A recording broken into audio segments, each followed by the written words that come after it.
Hola, mi nombre es Toño Gastelum y soy socio de Mega International Council con oficinas en San Diego y Houston.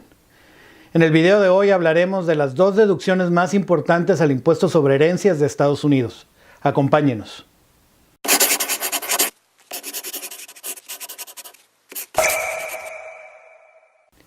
El cálculo del impuesto sobre herencias generalmente se determina de conformidad a lo que se llama el capital neto de la masa hereditaria de la persona que muere.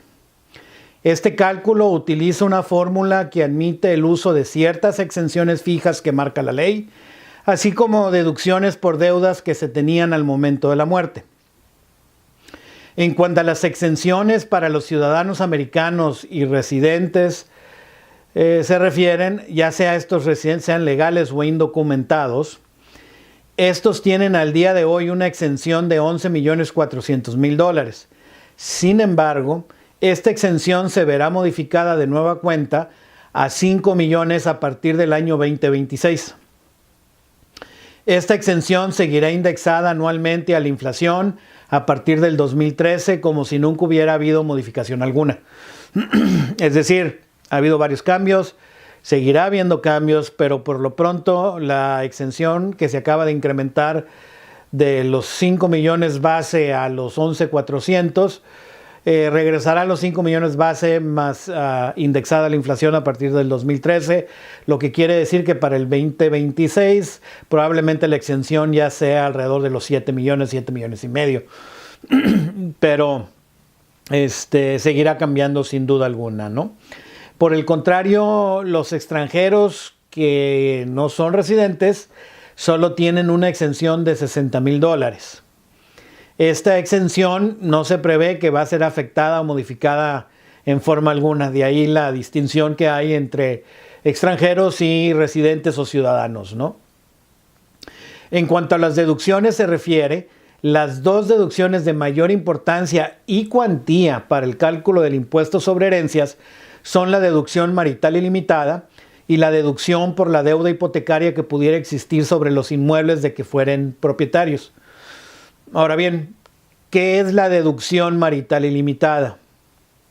La deducción marital ilimitada permite a dos cónyuges en vida o bien a la masa hereditaria de la persona que muere transferir libres de impuestos federales todos sus bienes que excedan la exención de ley, ya sea a su cónyuge o bien al cónyuge que sobreviva, siempre y cuando este cónyuge sea ciudadano. Es decir, toda persona, ya sea ciudadana o extranjera, con bienes sujetos al impuesto sobre herencias en Estados Unidos, puede transferir en vida o por muerte todos sus bienes en Estados Unidos a la persona ciudadana con quien estuvo legalmente casada, libre de impuestos, o mejor dicho, con el impuesto diferido. Este diferimiento del impuesto es hasta la muerte del cónyuge sobreviviente. Es decir, si el que muere hereda todo al esposo ciudadano que sobrevive, el impuesto se difiere hasta la muerte del segundo, a menos, obviamente, que ese cónyuge se vuelva a casar y a su muerte le transfiera todo, o en vida, le transfiera a su cónyuge los bienes mismos que había recibido del cónyuge, de su primer cónyuge. Sin embargo, por lo general siempre hay hijos y demás, o nietos y familiares que hacen un poquito menos burda esta transferencia interminable sin el pago de impuestos, ¿no? O con el impuesto diferido, vaya.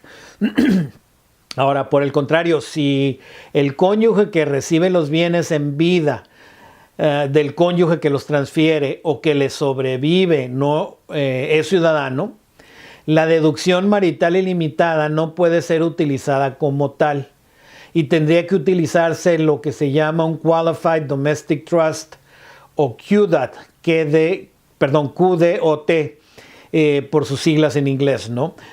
O cualquier otra estrategia que pueda lograr el mismo objetivo.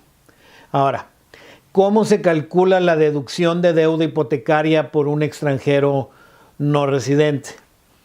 Generalmente para los ciudadanos y extranjeros residentes, la deuda hipotecaria es muy sencilla de aplicar al momento de hacer el cálculo, ya que solo es necesario tomar el saldo adeudado sobre una hipoteca y listo, se resta y hasta ahí llegó, ¿no? Sin embargo, para que un extranjero no residente tenga derecho a deducir la hipoteca sobre un inmueble ubicado en Estados Unidos, se necesita que se den uno de los siguientes dos supuestos. Primero, que la deuda hipotecaria que se pretende deducir sea lo que se llama no recurrible, o en inglés se llama non-recourse debt. Esto significa que el acreedor solamente recurrirá al bien hipotecado, mas no al dueño, para el pago de la hipoteca en caso de incumplimiento. En este caso, se podrá deducir el 100% de la deuda. O bien, si se da este segundo supuesto, en que la deuda hipotecaria que se pretenda deducir, aunque no se trate de una deuda no recurrible, se desglose e incluya en la declaración correspondiente la totalidad de los bienes y su avalúo correspondiente contenidos en la masa hereditaria dentro y fuera de Estados Unidos. Esto es lo importante, que se tiene que tomar en cuenta toda la masa hereditaria universal independientemente de donde se encuentre. En este segundo caso, solo se podrá deducir la deuda hipotecaria en la proporción que represente el valor del bien ubicado en Estados Unidos con respecto al resto de los bienes de la masa hereditaria. Es decir, si el inmueble ubicado en Estados Unidos representa el 10% del valor total de la masa hereditaria global, solo el 10% de la deuda hipotecaria podrá ser utilizado como deducción.